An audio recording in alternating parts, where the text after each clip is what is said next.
So here's a second review of area cross-section and Cavaliers Principle. So number one is consider the following solids below. Cylinder, cone, rectangular, prism, rectangular, pyramid, and sphere. So which of the following have a cross-section that's a circle? So that's the cylinder. So if I cut it horizontally here, so let me get rid of these cross sections that here are already listed here. So all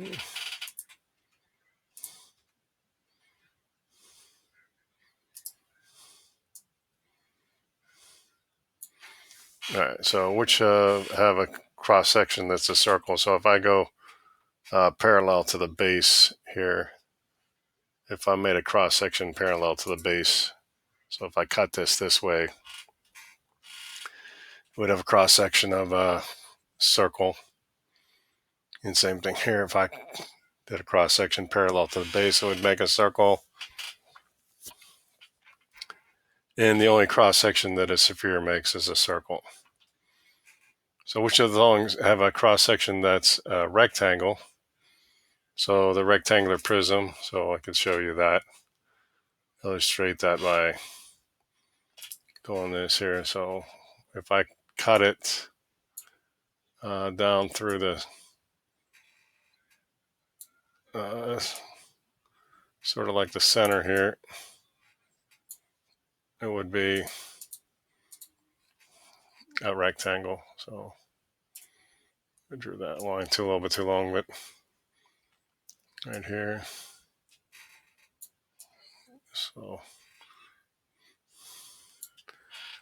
perpendicular to this base or parallel to the base would make a rectangle.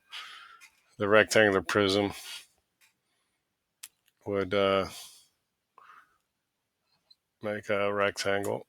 So if I did this here,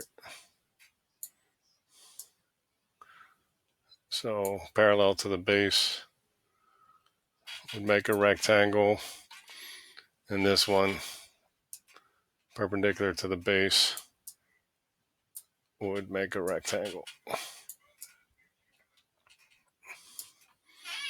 So all those make rectangles.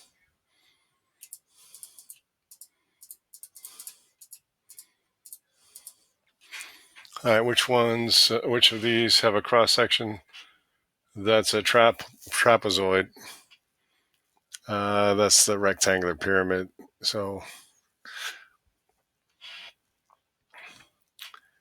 let me see if I could draw this here properly.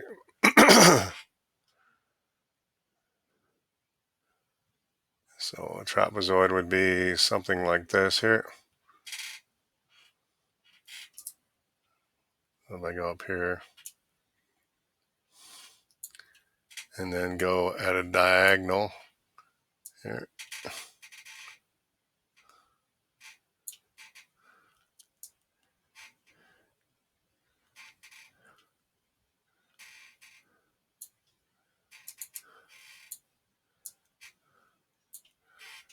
So that would make a trapezoid there.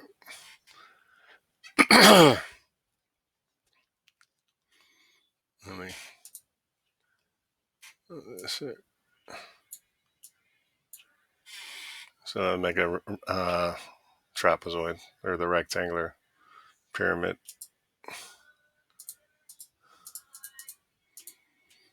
And which of these have a cross section that's a triangle? So the cone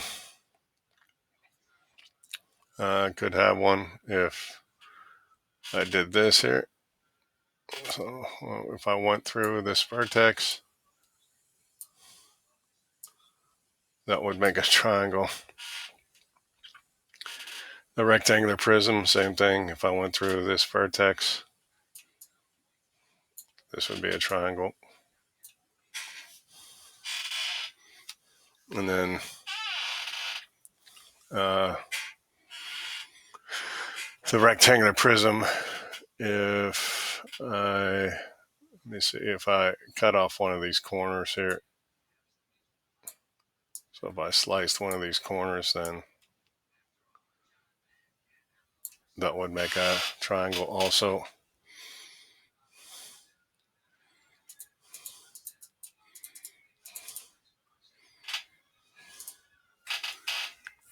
All right, the next one, examine the shape in the corner plane. What are the similarities and differences between the solid formed by rotating the rectangle on the grid about the x-axis, about the y-axis? So here I actually did it on the grid space, and then I sketched it down here. So here's the original rectangle. If I rotate it about the x-axis, I get this shape right here with a radius of 5. So just counting this length right here would be 5. And then the height would be this dimension here too. So that's this shape right here is sketched down here. And then rotate about the y-axis. So that's turning it this way. And then the dimensions would be, the radius is 2. That's this length, and the height would be this length, which would be 5. So both rotations result in a cylinder about the x-axis. The height would be 2 and the radius would be 5. About the y-axis, the height would be 5 and the radius would be 2. The cylinder formed by rotating about the x-axis would have the greater volume. So this right here would have a greater volume than that. All right, this next page is Cavaliers Principle. So 2 cylinders, each with the same height, are shown below. Let me make this 100% so you can see it a little bit better. The length of radius of cylinder H is represented by M, and the length of radius of cylinder K is represented by N. Decide which of the following statements are true or false. If M equal N, the volume of cylinder H is greater than cylinder K. That's false. If both of these would be the same, then the volumes would be the same. So second question there, if M is less than M, the cross-sectional area of cylinder H is equal. That's false. Cross-sections of cylinder H would be less than K if M is less than N. And finally, if M is greater than N, the volume of cylinder H is greater than the volume of cylinder K. That's true by Cavaliers Principle. Cavaliers Principle states if the cross-sectional area of 2 solids are equal and the 2 solids are the same shape, then they have equal volumes. That's false. They have to have the same height also. So they have to be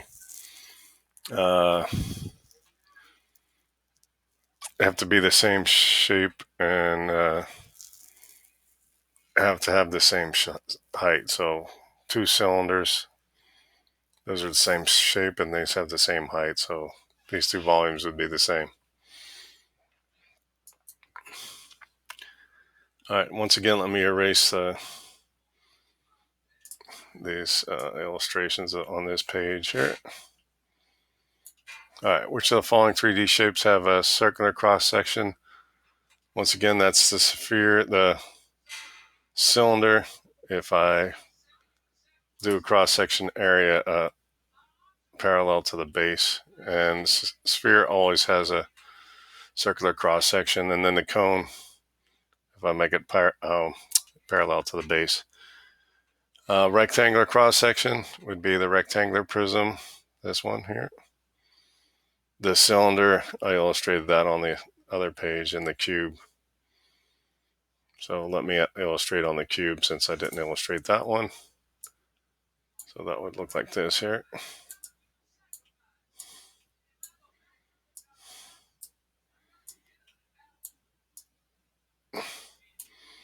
So that would actually be a square, which is also a rectangle. down at the bottom of the page. Oh, which ones would have a triangle? Would be the triangular prism if I went through the vertex. The rectangular prism if I cut off one of these vertices, and same thing here. I cut off one of the vertices, and the cone if I went through the vertex of the cone and then through the base there. So then find the area of each shape here. So triangle 1/2 base times height. The base would be 14 and the height 10. So I get 70 square centimeters. This parallelogram, the base is 15 and the height is 5. Multiply those together and you get 75. Let me erase these right angles. They're kind of in the wrong spot, but these should be right angles here for the rectangle. So 4 by 9. Just multiply those together. Triangle, the base is 14, height is 5. So you get 35 units squared there. And then this trapezoid is on its side, sort of. So the two bases are the ones that are parallel to each other, 10 and 18. So 1/2, 10 plus 18 times the height, which is the perpendicular height, 9. There. And this last trapezoid, the bases are parallel to each other. These are both right angles, and these two are parallel. So 1/2, 5 plus 8 times the height, the perpendicular height, which is 4.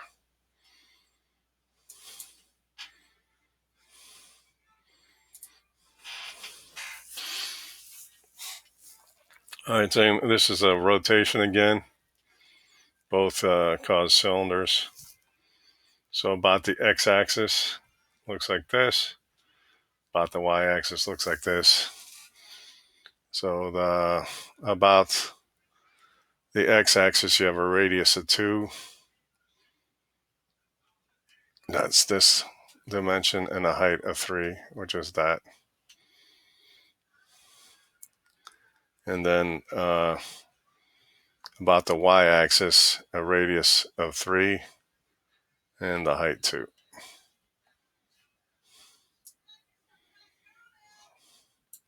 And here's Cavaliers Principle again.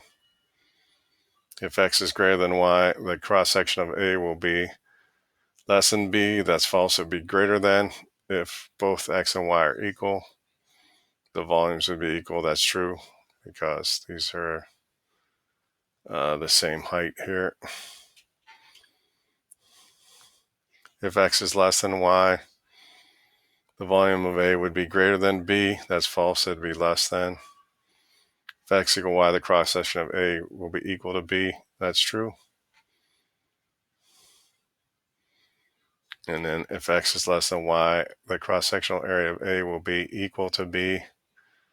That's false. It would be less than. And if x is greater than, the volume of A would be greater than B. That's true.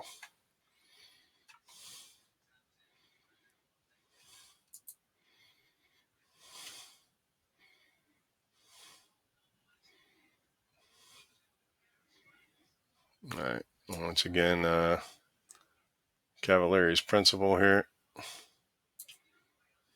Or, I'm sorry, cross-sectional cross-sections of cylinder, cone, rectangular prism, and rectangular pyramid. Those are shown on the previous pages. Just go over the answers again. Which of the following have a cross-section as a circle? That's cylinder, parallel to the base. Cone, which if you do it parallel to the base, sphere anywhere. Cross-section list, a rectangle is cylinder, rectangular prism, and rectangular pyramid. Which of the following have a cross-section that's a trapezoid? That's rectangular prism, a rectangular pyramid, a rectangular pentagonal pyramid. And which of the following have a cross-section that's a triangle? The cone, the rectangular prism, rectangular pyramid, triangular pyramid, and regular pentagonal pyramid.